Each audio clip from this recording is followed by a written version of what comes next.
Hello everyone, this is Analog Circuit Design, Lecture 12, Degeneration and Cascode. I'm Tae Kang.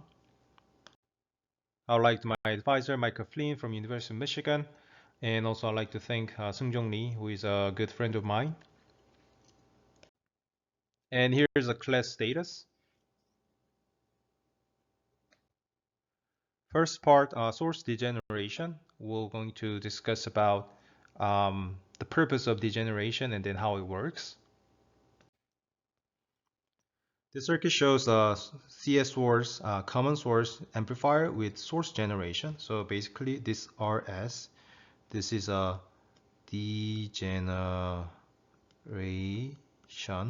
R resistor. We're gonna learn how to calculate overall GM, but so GM would be 1 plus GM RS. How about here? GM is, well, just GM, right? Because there's nothing in a source. So what happened is, the purpose of this is that soften the behavior, square behavior between VGS and ID. What was the ID equation?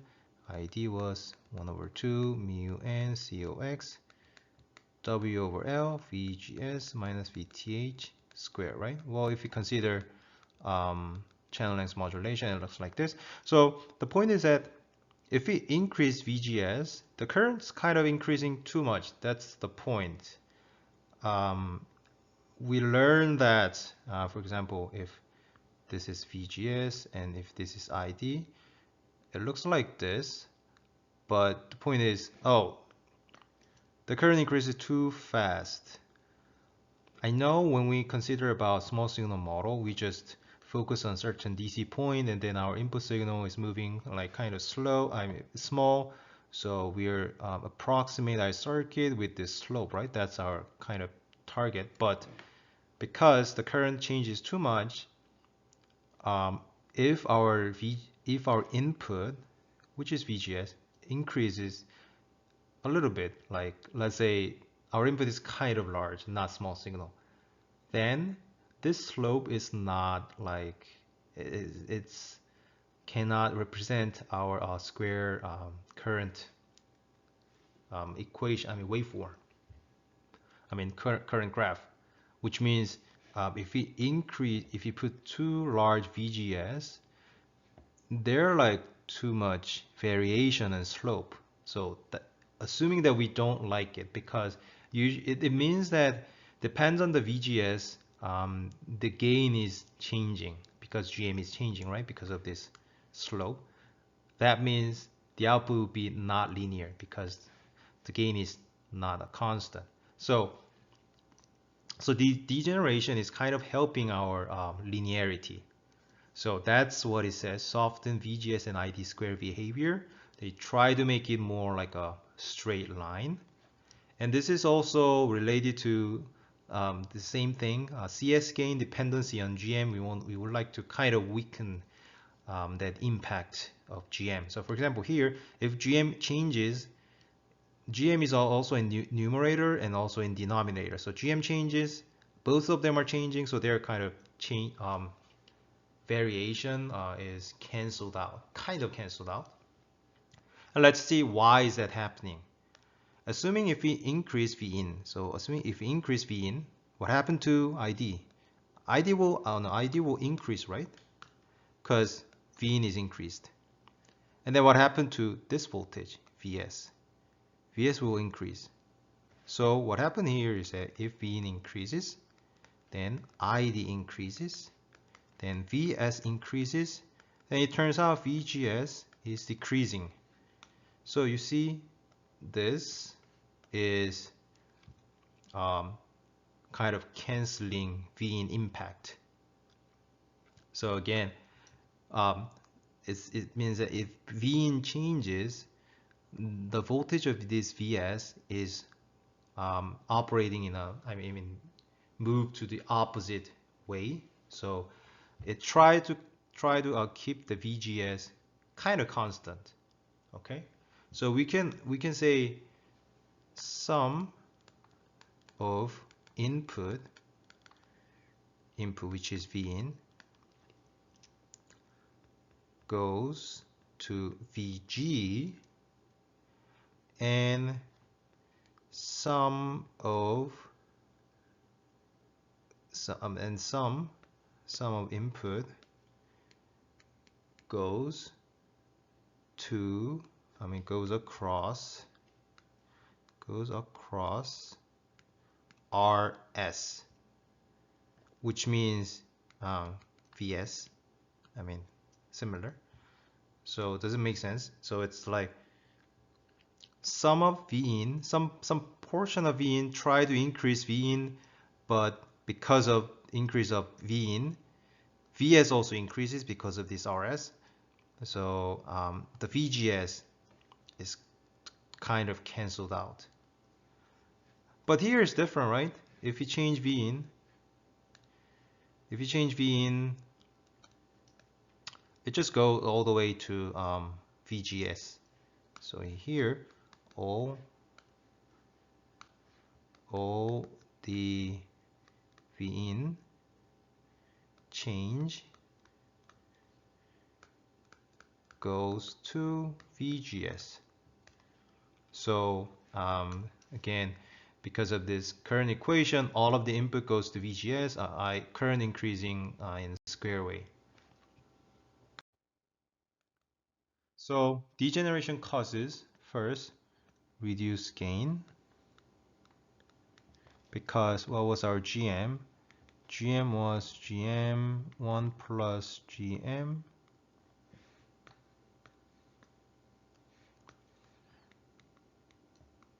RS. So this is smaller than GM because this GM RS is larger than, 0. This is positive number. So reduce gain because of reduce transconductance.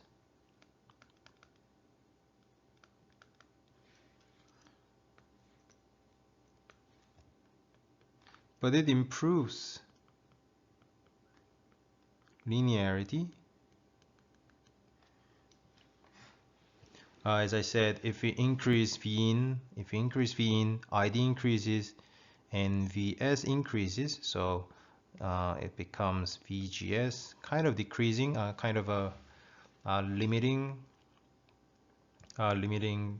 increase of GS. Well,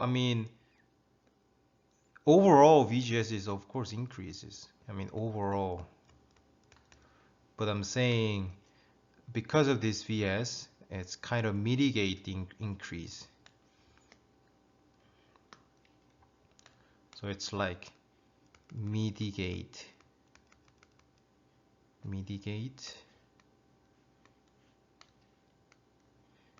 the increase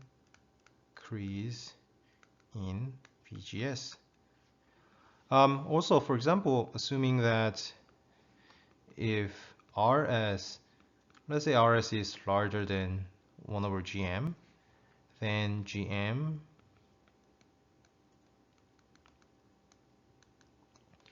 this would be like GM RS, because this is larger than 1, and this is RS 1 over RS. So the GM is not a function of large GM is not a function of GM anymore. Small GM anymore, and then it's just function of 1 over RS. RS is a constant. So this is an extreme case, but that's how it shows a trend, improves linearity. Razavi has a nice graph of this comparison. So this one, where there's no RS, and this one there is RS. So on this one, just just CS, but here we have RS. So let's see, ID and V in. What is it? ID is 1 over 2 mu n COX L over W and VGS minus VTH square, where VGS is V in. So they have a square relationship. So it means that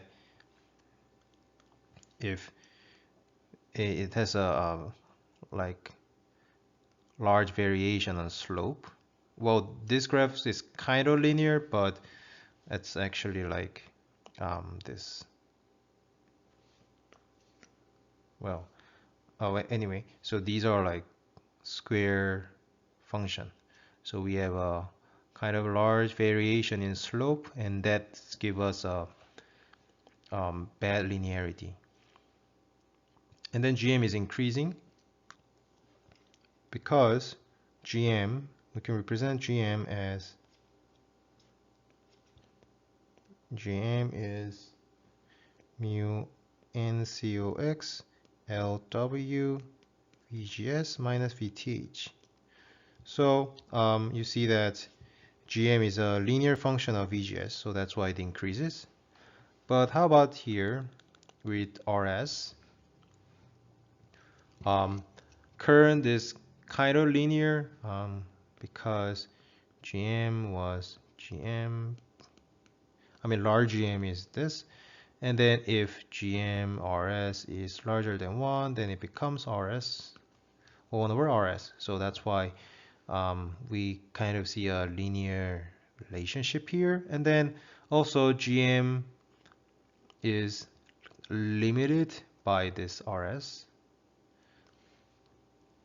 Because here also, even if in this equation, if we increase GM, the overall large GM is bounded by 1 over RS, right?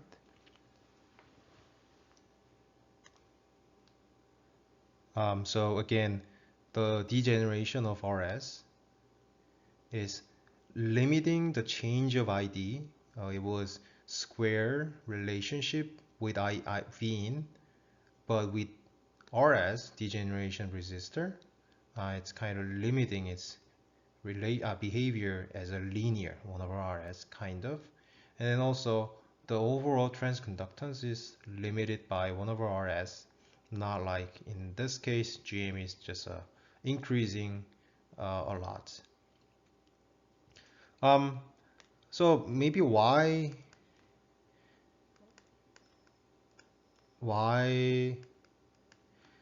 the variation of our GM is impacting bad in linearity? Because, you know, AV is basically V out, V in, right? So it turns out V out is minus GM RD V in. When we say something is linear, that means this one is a constant, right? A constant. That's linear. That's what we call linear. If the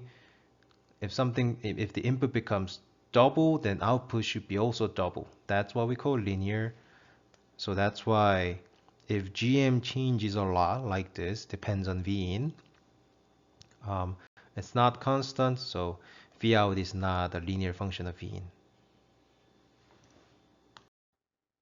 Now let's calculate the effective transconductance. So in a previous slide, I already show that large GM is overall transconductance is this, and then we're gonna like derive this equation.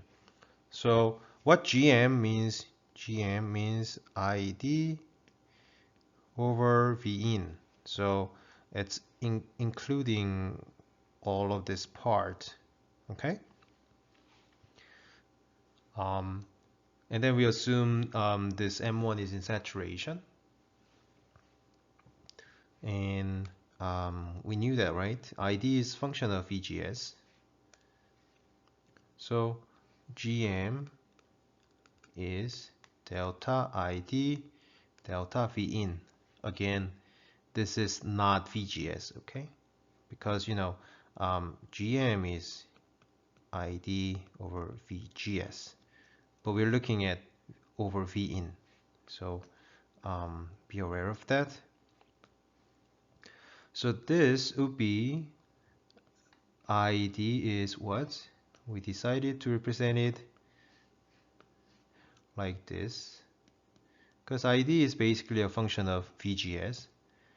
So it becomes like this. If you're using chain rule for a derivative in VGS over Vin. So now this is actually GM.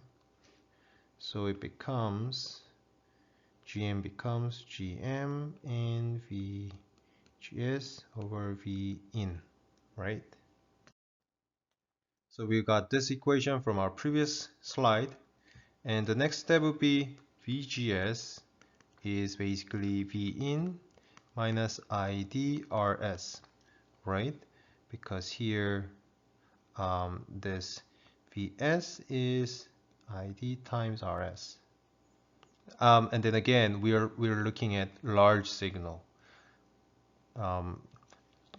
But so this is a transconductance. We try to calculate transconductance, which is in small signal model.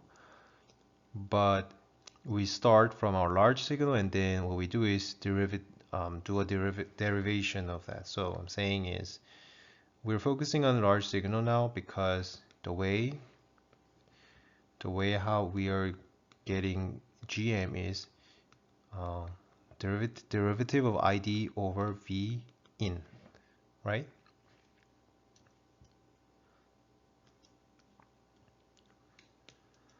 Let's come back to here. Let's differentiate over V in both sides. So this would be 1, and then delta ID, delta V in, and RS is constant, so it's like this.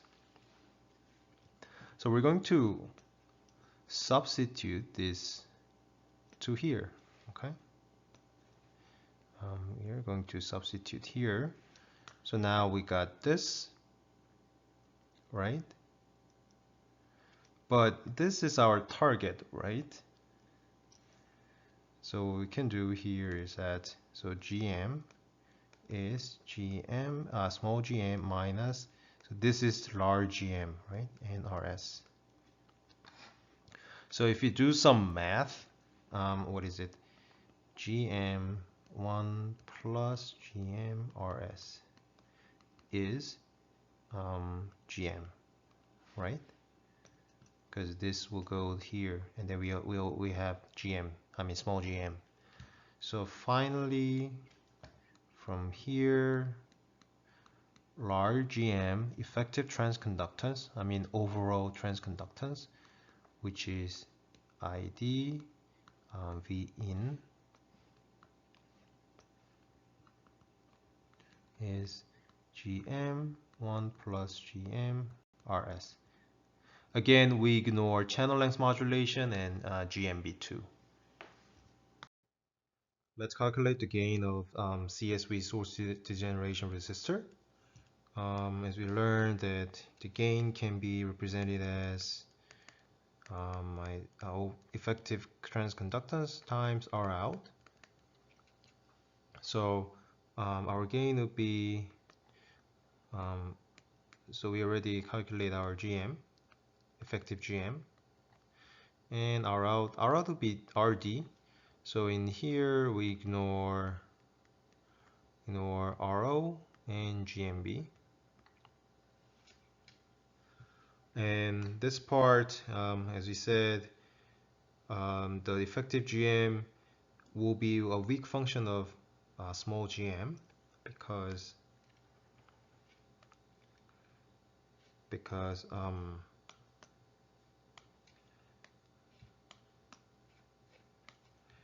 GM is 1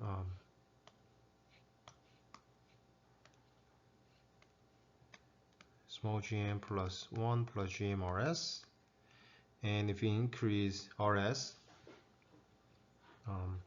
so well, let's bring it to the bottom.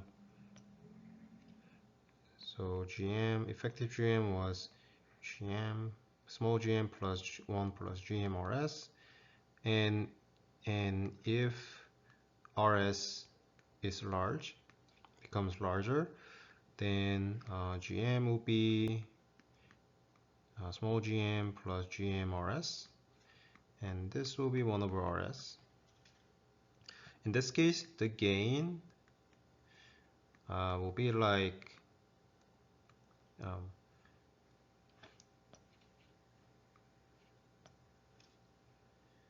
RS and RD. So this is kind of interesting characteristic. The gain is not a function of small gm anymore. It's not a function of small gm anymore, but it's just a function of two resistor.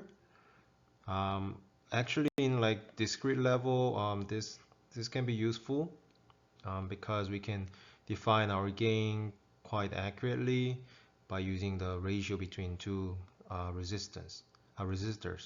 And then also it's linear because their gain is constant. Now we'll calculate more accurate gain considering RO and GMB. Let's review one more time with Norton equivalent circuits. We already discussed it in previous lecture, but here, so we learned that any linear component circuits, we can represent them as Norton equivalent or Thevenin equivalent, right?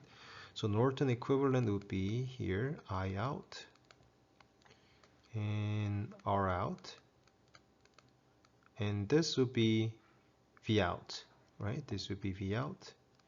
And what was a Thevenin? Thevenin was here V out or VTH, whatever, and here R out and output. But MOSFET is not a linear component, right?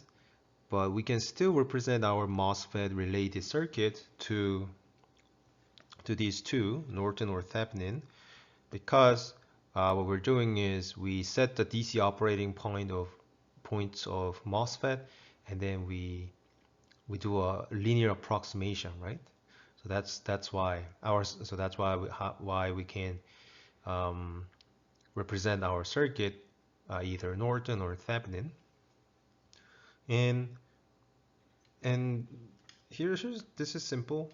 The gain of this Norton V out, what is V out? So here V out is minus R out, I out, right?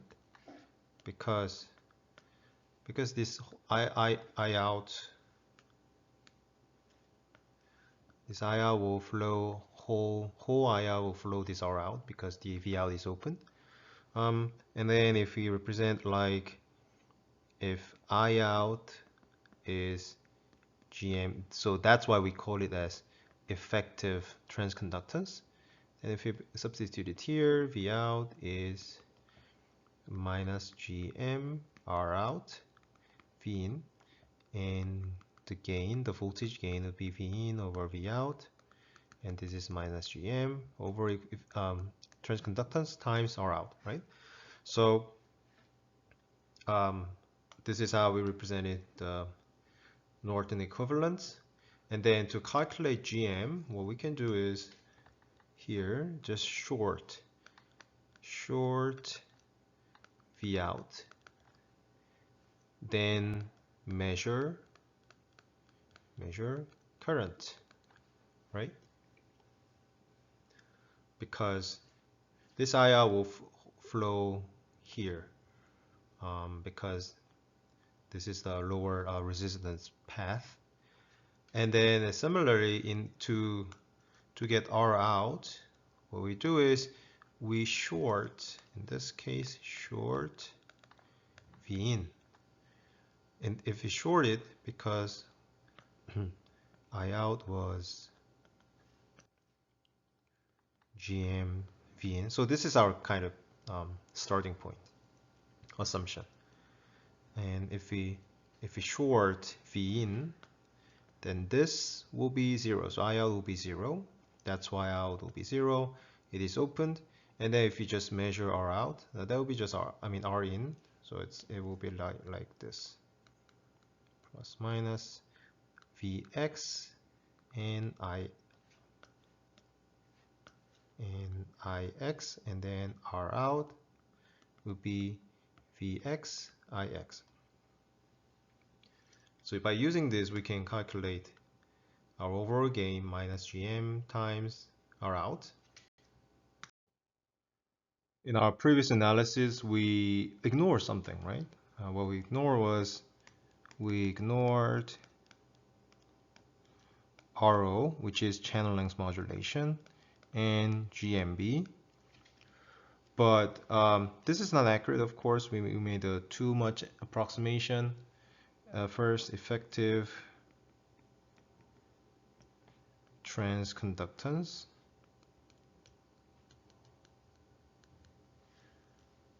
isn't accurate. I'm saying gain is minus effective transconductance times R out. So GM is not accurate, and also output impedance isn't accurate.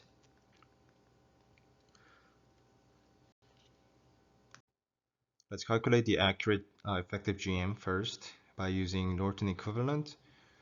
We said that to get a GM, so Norton equivalent was look like this: I out, and here is R out, and this is the output resistance, and here's V in.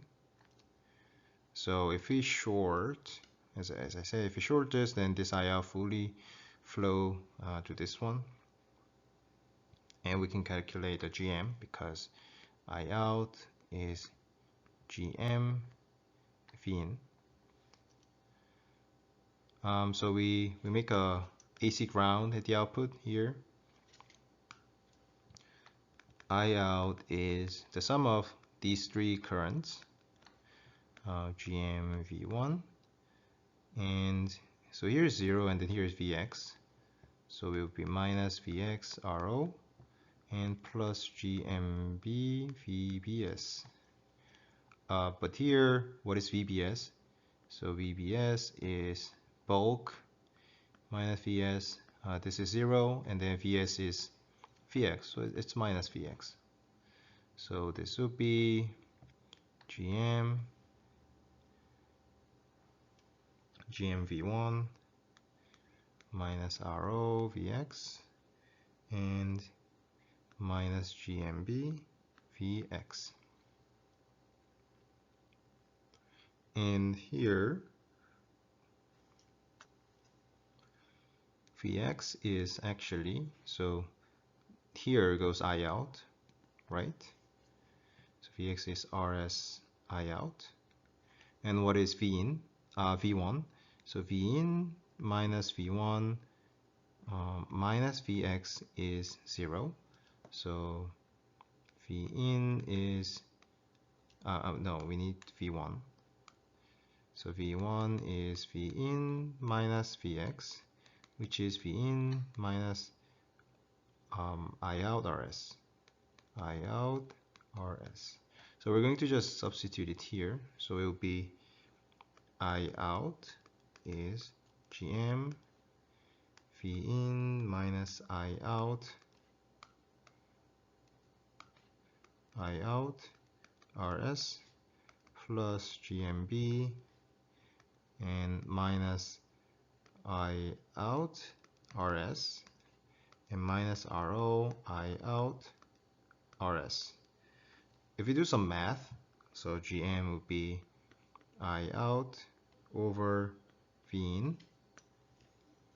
This would be GM RO and Rs plus 1 plus GM plus GMB times Rs multiplied by RO. Next one, let's calculate R out. Well, actually, this is really important part. This is a resistant output resistance of cascode stage, and cascode is really popular scheme in analog circuit design. So the output of this, the result of this RL, I highly recommend you to memorize it. So let's start. As we said in Norton equivalent, let's say here is V in, and then there is like I out and R out. And what we do is that we just short V in, so make this 0, and then we open this because I out is GM V in, and then we add Vx and then Ix and then calculate R out. So we're shorting the V in, and we're going to put Vx and Ix, and R out one would be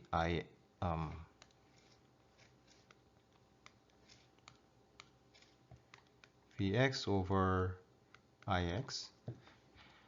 So to calculate it, let's say this node is y, and Vy is Ix Rs, right?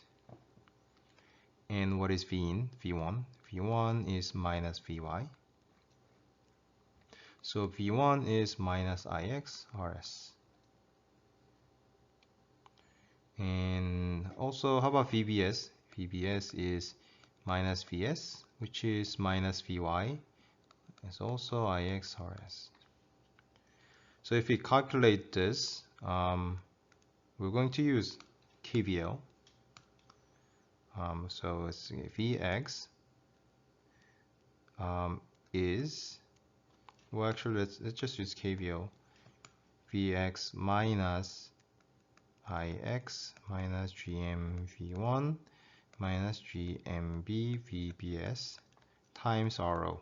So this is this current, right? And then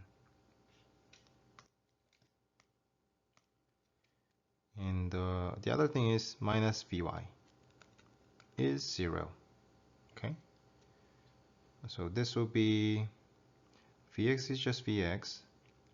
Let's just move this part to right side. So Vx will be RO times Ix. V1 was here, so plus Ix Rs GM. GMB is the same, GMB Ix Rs, and plus Vy was Ix Rs. So if you do some math, this would be Ix RO plus GMRS plus GMBRS plus RS, right? So R out 1 is RO plus RS plus GM plus GMB and RO RS. So actually there should be RS here. Here RO. So to memorize it, first just add these two, RO and RS. So what we're doing now is this one,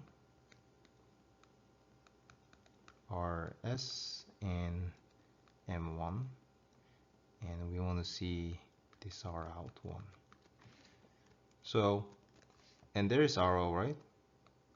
So add it, add these two, and then multiply them, and then multiply with GM and plus GMB. Again, this is really highly used. So I'll recommend just memorize it. So overall, R out would be just R out is R out 1 parallel RD. So the overall gain is AV is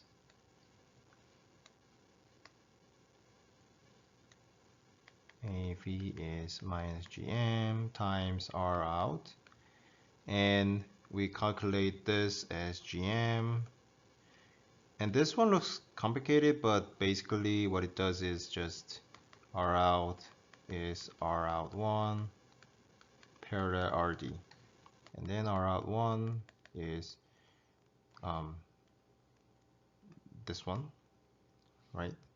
So R0, I mean, it depends on how you represent it. So GM plus GMB, RS plus RS over RO. Let's get some intuition explanation about R out boosting, because what I'm saying is, so R out was RS plus RO plus RS RO GM plus GMB, right? So actually this is a large increment in resistance, because you know there's a RS, but we just have this additional part, and also we can also represent it like RO time plus 1 RS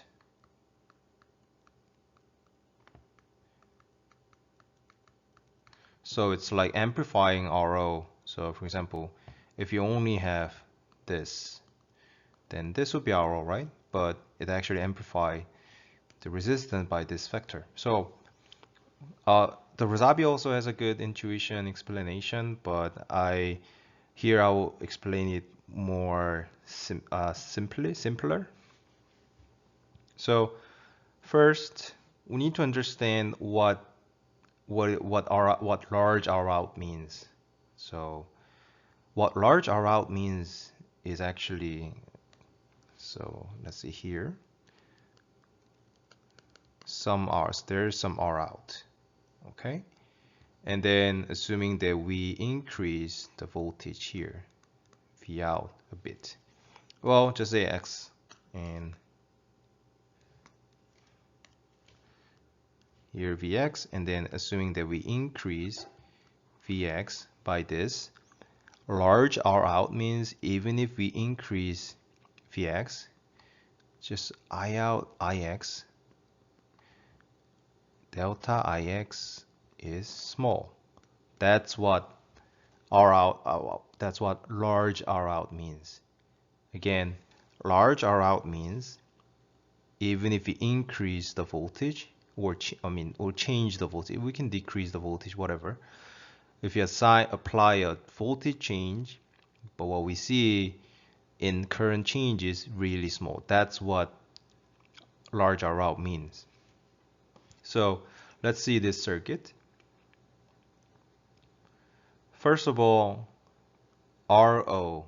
If there's no RO, R out, this R out is infinite, right? Because in ideal MOSFET, the saturation region, if you don't have any saturation region, if you don't have any channel length modulation, the current will be like VGS, no, VDS actually, VDS and ID. The current will be just zero slope, right? If no RO, then there's nothing changed. It means that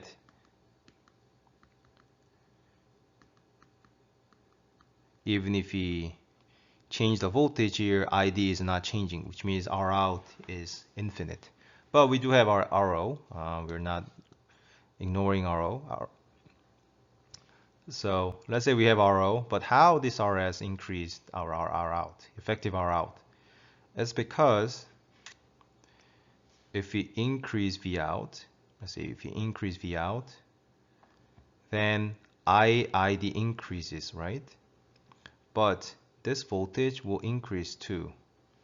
So V out, delta V out. But here, let's say Vs. There's also delta Vs.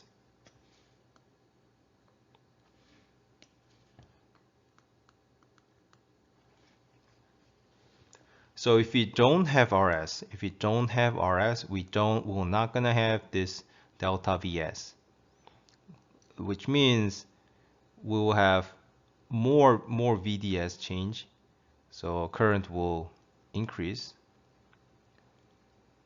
But since we have this RS, if we increase the voltage here, Vs increases. So it gives us that VGS decreases. So it tries to block the current change. So it means that try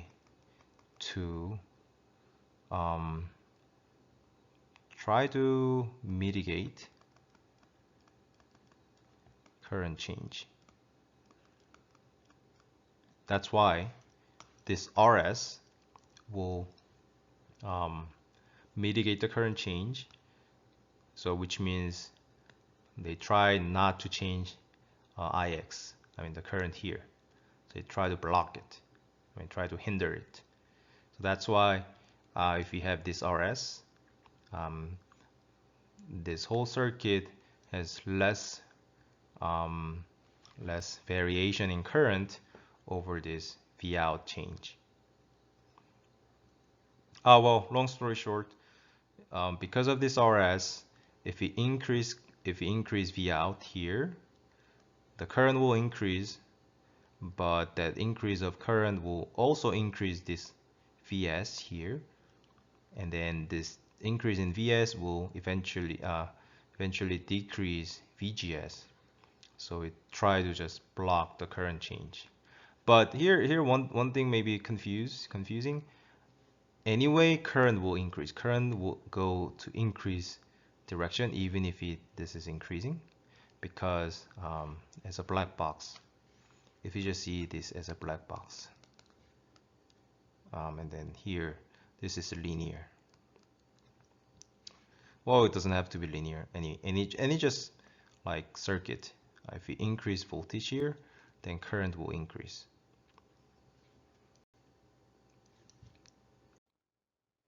Also, there's another way to explain our boosting in Razavi book.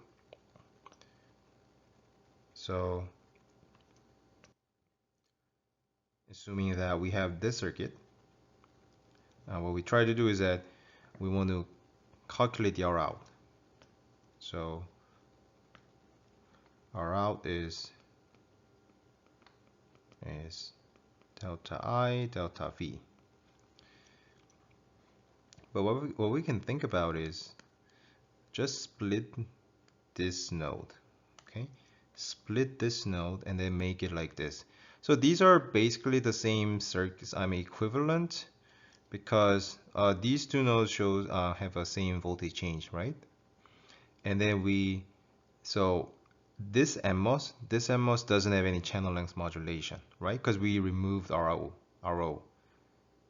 And then this one is basically a current source in terms of this node. It's because when we think about the small signal model,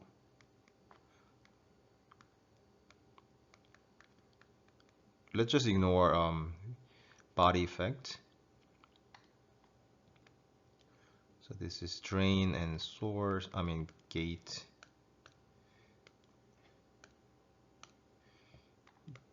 in V1, GMV1 and RO, right? So when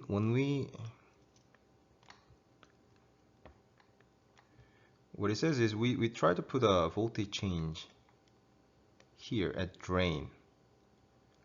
If we ignore RO, which is in this case, right? We split RO with M1, which means that we remove channel length modulation part from M1.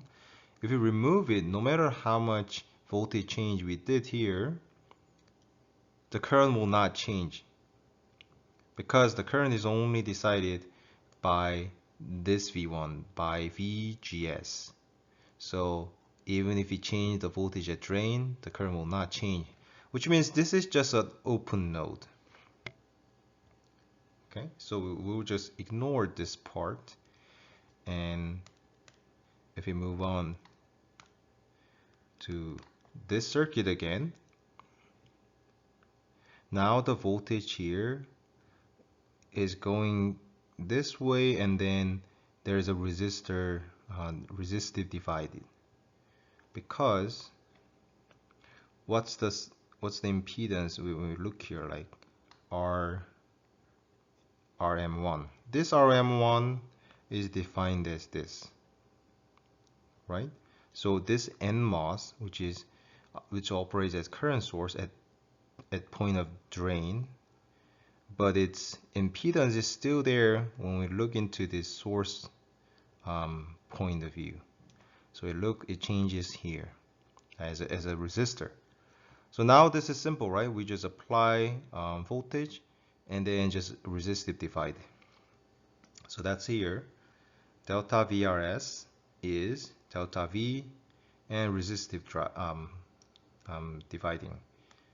This RS and 1 over GM plus GMB parallel, and then RO. So this is just simple resistive divide. But what we want is this one, right? Delta I is here because this delta I will go all the way through RS. So here, delta I. So delta I is basically delta VRS over RS. And we do have it, so we just substitute this one here, and then we just do some math, and we will get this equation.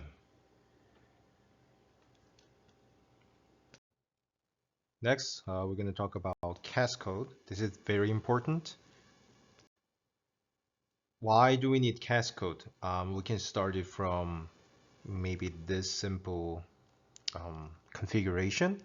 I guess you guys already learned about this thing, maybe in electronic circuit. So the point here is that we need high gain. For example, what is V out? So V out is, so here is almost V in, right? So V out is, well, actually it should be like this. V out times R1 plus R2 plus R2 times R2. This is a resistor divider. And that's V in. So V out is 1 plus R2 R1 V in. This has some gain, right? You see that it has some gain.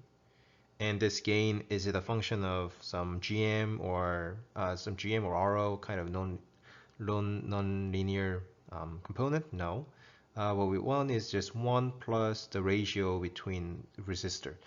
And then it's really easy to control ratio of resistor. For example, in circuit, in silicon, even if let's say our target is like 100K ohm, it's hard to make 100K, exact 100K, because of the process variation. It can be changed, like, it usually depends on the corner. It can be 70K or some 130K. Usually they said like 30% variation, so it's huge. But if we use a ratio between resistor, even if we see the variation in resistance value, the ratio, they just stays the same. So it's like, let's say this is 200K ohm, and maybe it can go to 140K to 260K. The ratio are always the same. But this one is ideal case. In reality, we have error, which means that this one is not V in actually. So, let's say this is Vx, then V out is V in minus Vx times A0, right? So it actually looks like this: V in minus Vx A0 times R1 plus R2, and R2 is Vx. And we need V out, and V out is, and if we make this equation as like Vx, V in A0, R2, R1 plus R2 is Vx 1 plus A0, R2, R1 plus R2. So V in and Vx would be A0, R2, R1 plus R2 plus and then over A0 and R2, 1 plus R2. So the point is, we want this value close to 1. That's how we get an accurate V out. So if we have A0, very large A0, then it will go to 1. And that's related to gain error, and then also it is also related to linearity. So what we want is, we want A0 so very large. So we need high gain, which means we want to increase A0 for our circuit application. That's our purpose, and that's why we need cascode. Let's see this simple amplifier. This is actually in a previous slide. Our amplifier looks like this, plus minus. This is a differential mode. We're gonna learn about differential mode later, but basically this is the same thing. So this one, it just looks like this. But they're same. Basically we want larger gain. But here's the problem. This is common source amplifier. The gain is, we learned at minus GM1 times RO1, RO2. So, here's RO1 and here's RO2. But this value is highly limited. Like let's say less than 20. But what we need is a lot larger than this. So we need to somehow increase our gain, and that's where we use cascode. So let's improve CS amplifier. In this example, we just put it as RD, but it can be any other equivalent RD. Like for example, it can also be this transistor. And then our goal is to increase the gain. So for example, let's see here at this point, the resistance to this side should be low. It's because this MOSFET is a current amplifier. Voltage controlled current source. Okay, so this is kind of current source, and then the load of the current source, it's easier to have a low impedance. For example, what I'm saying is, let's say there's a current source, something, and then there's a R load. We want this R load kind of small, because to get let's say I in whatever, if this R load is large, then we see a lot of voltage swing here. That's not what we want in terms of this current source too, because this current source is not the ideal one actually. So if our load is large, then we see a lot of voltage fluctuation here, and that's not good for current source. So what we want is we want our load small. So that's what that's here. We want some load to current source as small impedance. Also, we can also think about using this RO. If this impedance is low, then most of the current will flow this way, right? Ignoring this. So that's also the other way to explain it. But this part, we want this impedance high. Okay, so here should be R low, R high. Because if we change the current, as I said, the voltage, the gain would be minus GM RO. I'll say here R, let's say R out 1. This would be R out 1 parallel RD. So we want this R1 large. So it's like a transformer. It's like we need some impedance transformer. As I said, to here we want low R, here we want to see high R. So it's like common gate amplifier will do that. So use common gate amplifier as a impedance transformer. It turns out a common gate amplifier can improve our CS amplifier.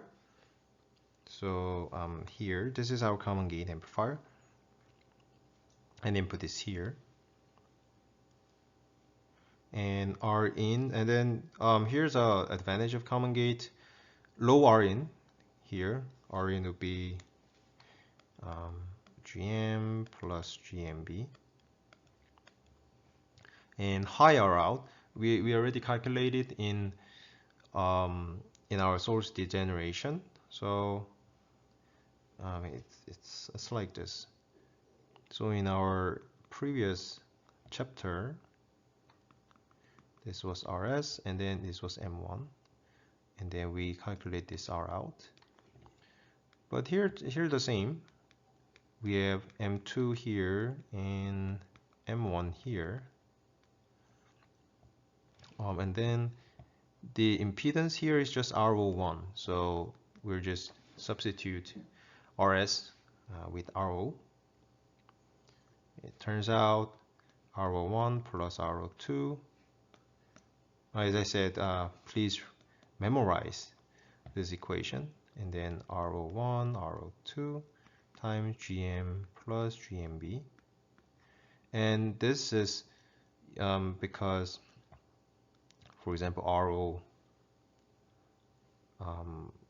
RO1, let's say GM, if this is larger than 1, then it can be simplified as GM plus GMB, RO1, RO2. So now our R out is a lot larger than RO1, so we can achieve more gain. That's because GM plus GMB, RO2 is larger than 1. So it's boosting our RO1. The benefits of cascoding is, as we discussed, bigger R out, so we can get more gain. As I said, in lots of application we need high gain, and also better V out to V in isolation. It's because here the R out is really large. The fluctuation in V out will not impact V in that much. For example, there can be some noise too.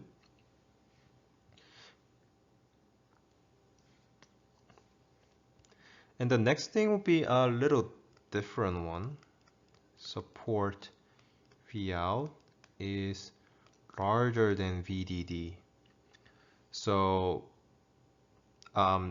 this is a kind of a different story, but what it says is, so usually for MOSFET, they have their own rating, voltage rating. They cannot handle too large voltage.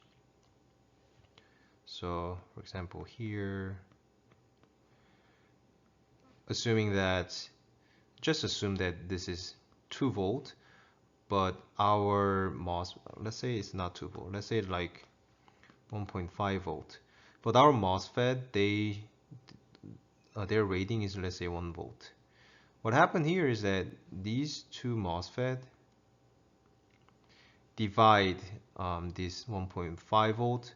So each of them, let's say, should handle like 1.75 volt or 0.75 volt. So we call it a stacked MOSFET, and that this is actually used. So, and let's say like in power application, let's say we want to increase the voltage from our VDD to, let's say, to VDD. In that case, we use this stacked MOSFET to split the voltage stress into multiple stage. So it's just simply put, it's just like this. In this case, this one single MOSFET has to endure all of this 1.5 volt, but if we stack it, cascode, those two MOSFET will divide those stress. This part is also important, very practical in terms of real design. As we said, the base of analog circuit design, I think every design is trade-off, which means is that cascode is not perfect. They do have trade-off, and one of the trade-off is this voltage headroom. So I'll say voltage headroom. So what voltage headroom means, it's like assuming that there is an amplifier and there is the V out, and then V out, the voltage range will be, let's say, just 0 to VDD, but assuming that one amplifier can just use this part, that's their V out. Alright, but unlike this, maybe the other amplifier can use this larger output voltage range. So, and then these range is defined by voltage headroom. Let's see in this example here. So the baseline is both M1, let's say this is M2, M1, both M1 and M2 must be in saturation. This is like for every most of the analog circuit design. In this case, we need something, right? So in this case, VDS1 should be larger than VGS1 minus VTH. Also, VDS2 should be larger than VGS2 minus VTH. For our minimum requirements, so what is it? This is VOV1, right? And then this is VOV2. And then V out is actually VDS1 plus VDS2, right? So V out should be at least minimum V out VOV1, VOV2. And then we can just say like 2 VOV. So because of this cascode, V out, there is a minimum V out requirement, which is V out must be at least larger than 2 VOV. This is not good because if you consider just a single MOSFET, V out should be just larger than VOV. So the in our cascode situation, our output has limited voltage swing, so it has bad voltage headroom. We already calculated cascode output resistance before, so it's like this. We just change this M1 as R01, and we apply this Vx test voltage, and then short the input because these are AC ground, and then just do a math for this Ix and Vx.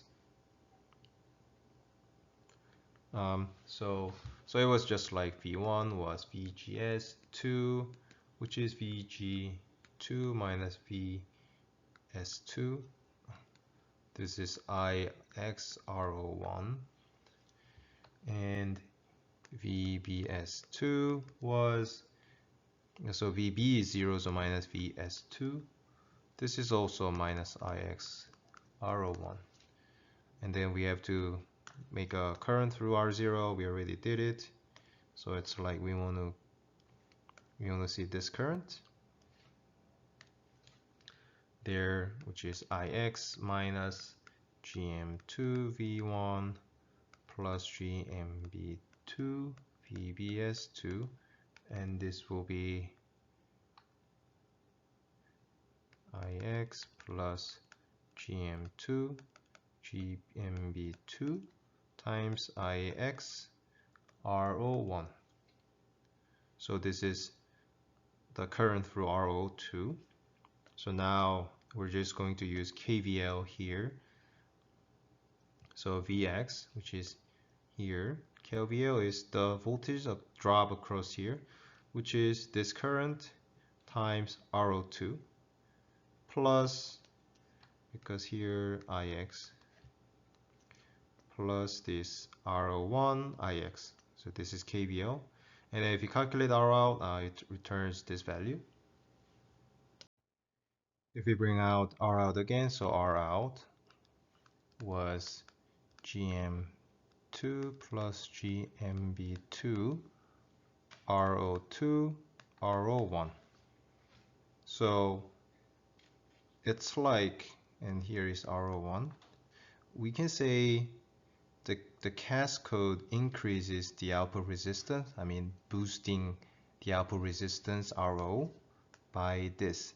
And this is also called as self gain or intrinsic gain.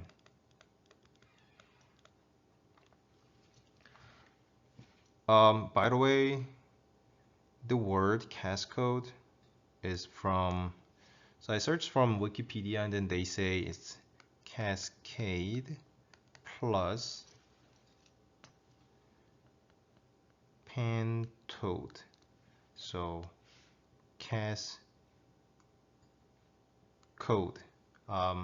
So it seems like it is invented very old, like 1940, and then there's some related to some devices like pentode or something.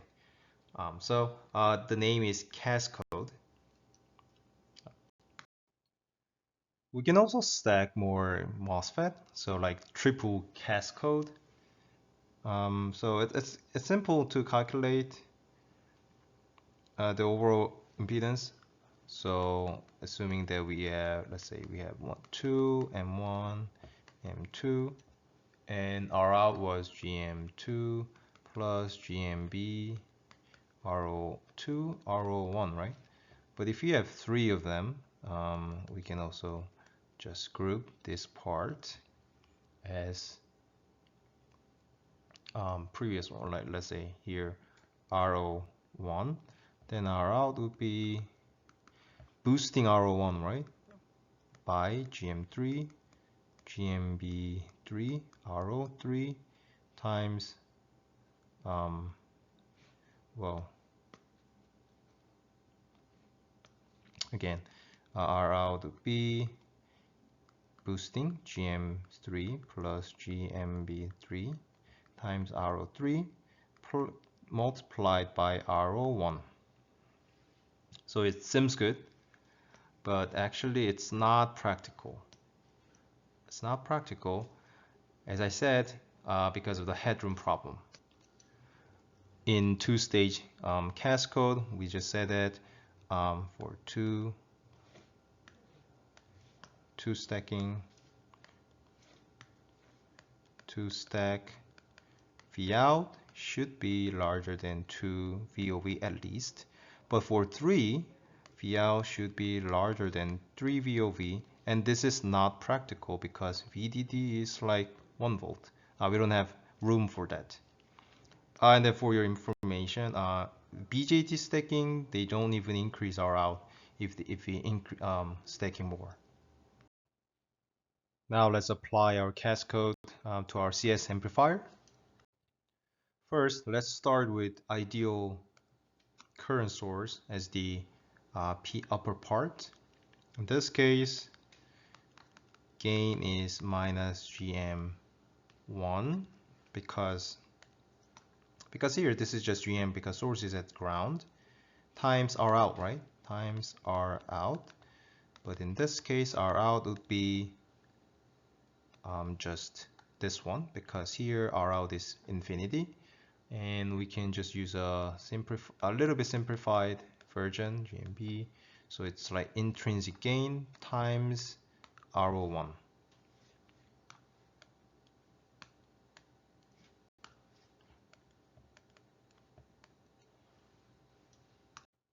But in reality, we don't have ideal current source, right? So usually what people do is to stack PMOS as like NMOS. So it's basically this RO1, ROP, and then RON. They are has a parallel connection of R. So this would be AV would be minus GM. That's the same because of this part times now there are two R. One was GM2 plus GMB2 intrinsic gain, self gain times RO1, and parallel. Well, this is just the same, right? GM3 plus GMB3 intrinsic gain or self gain times RO4.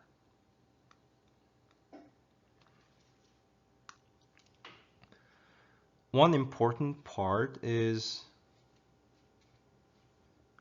if we don't use cascode at upper part, its effectiveness is not that good because anyway, let's say this is M4 and M2 and M1. It's a parallel connection of ROP and then RON. So the gain will be GM1. This is same, but here ROP parallel RON, and this is minus GMN RO4 parallel RON. In this case, in terms of the characteristic of the parallel connection, this resistance is always smaller than smaller one, right? So its gain is always smaller than GM RO4.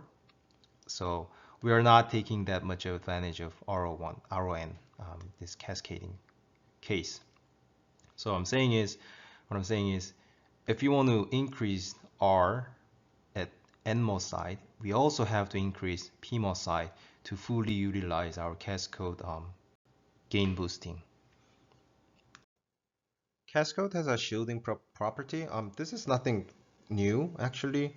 In source degeneration, what we learned is that if we change the voltage in here, the X voltage will change less, right? And then we talked about it at here. So these are basically equivalent because we can just model this M1, this M1 as R01. But we can also explain it like intuitively in this way. So here, from the beginning, let's say Vin is fixed, because here Vin is fixed, because we're only changing the voltage at node Y. So I'll say this is Vy.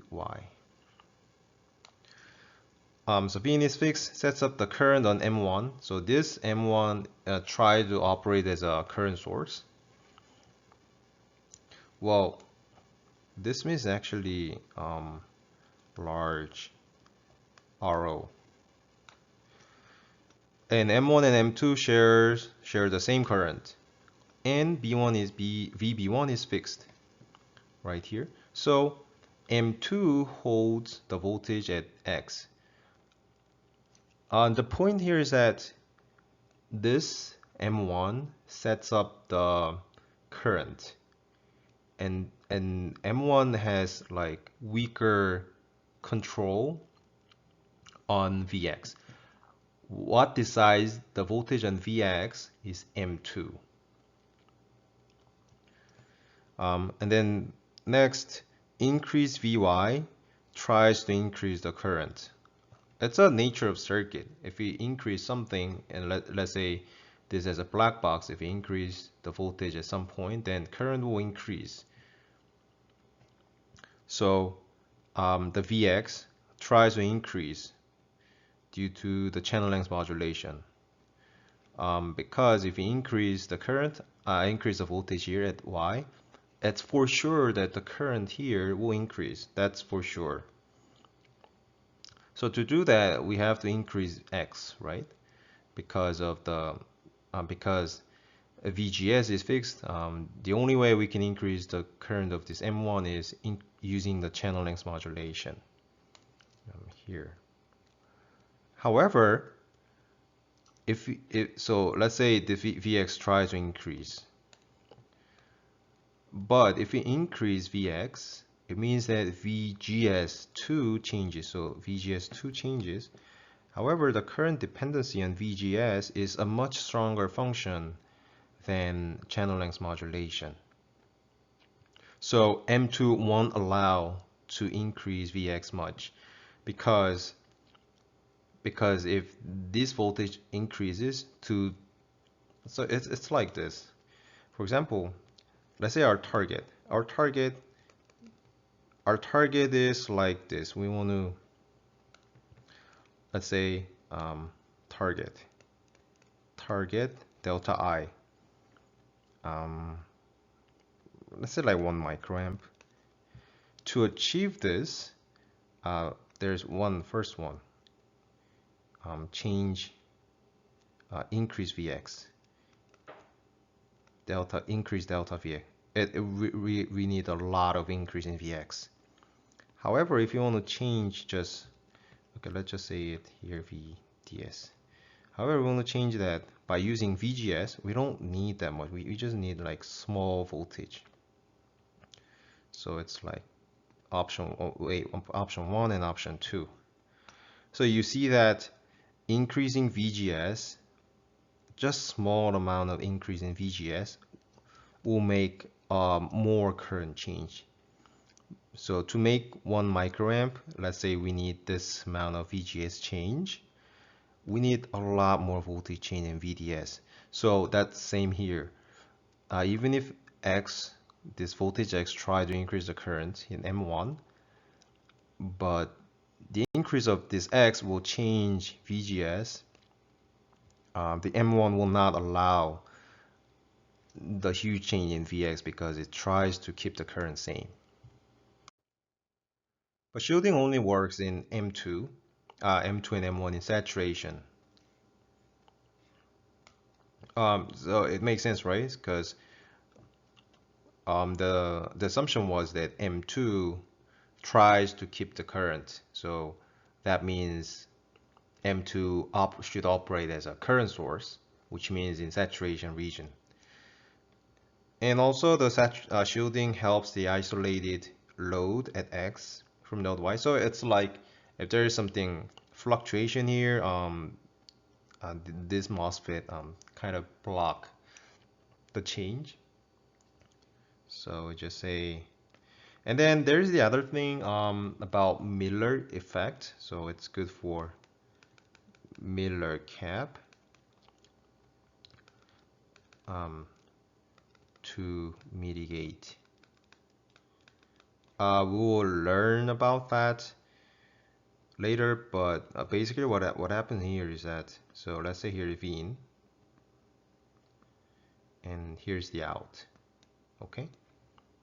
And let's say there's a resistor, and there's a parasitic capacitance here. This is CGS, a CGD,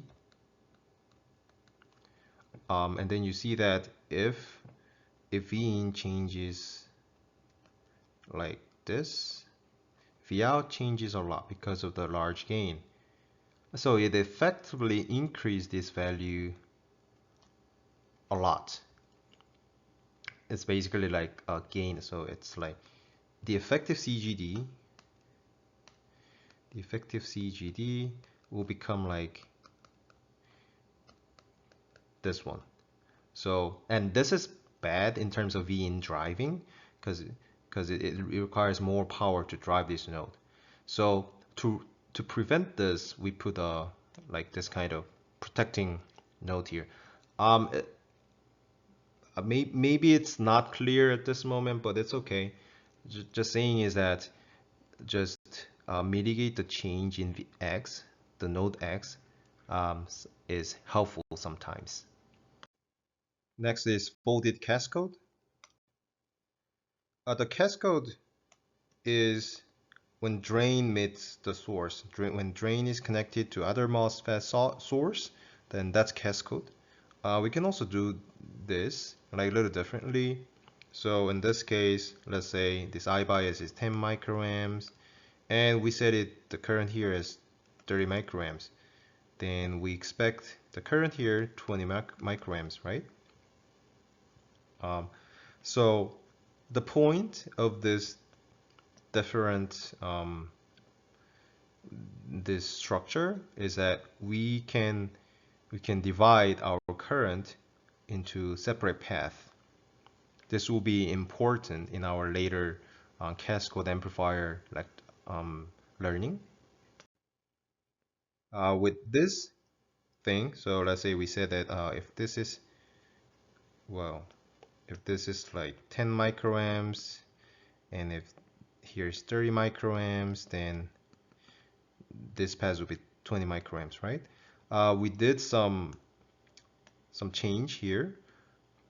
We can change like here, let's say now here's 30 microamps, and then just assuming that here's 10, and then here should be 20 amps, right? This structure will be used in differential folded cascode amplifier. This is a very popular circuit. The advantage is having a separate current branch, like here, we have a separate current branch, and then this is really useful in actual circuit design. And it can still have a high gain because the point was the drain should be connected to source. So note that this is PMOS. So it still have a cascode design because drain meets the source. So it still have a high gain, and it will have a headroom advantage when we use it in differential mode. I mean, not here, but when we talked about differential, then it will give us a headroom advantage. So at this lecture, I'll say the key point here is that if we apply a voltage here, like say Vin has some voltage change, then this current will change, right? The current will change. Let's say this becomes 9 microamps. What happens here is that this will become 21 microamps. So they're in separate branch, right? They're not sharing the current. They can have a different current, but still the current change here can impact on this other stage. So that's a fundamental folded, that's a goal of folded cascode, and then we're going to use it in later folded cascode differential amplifier lecture.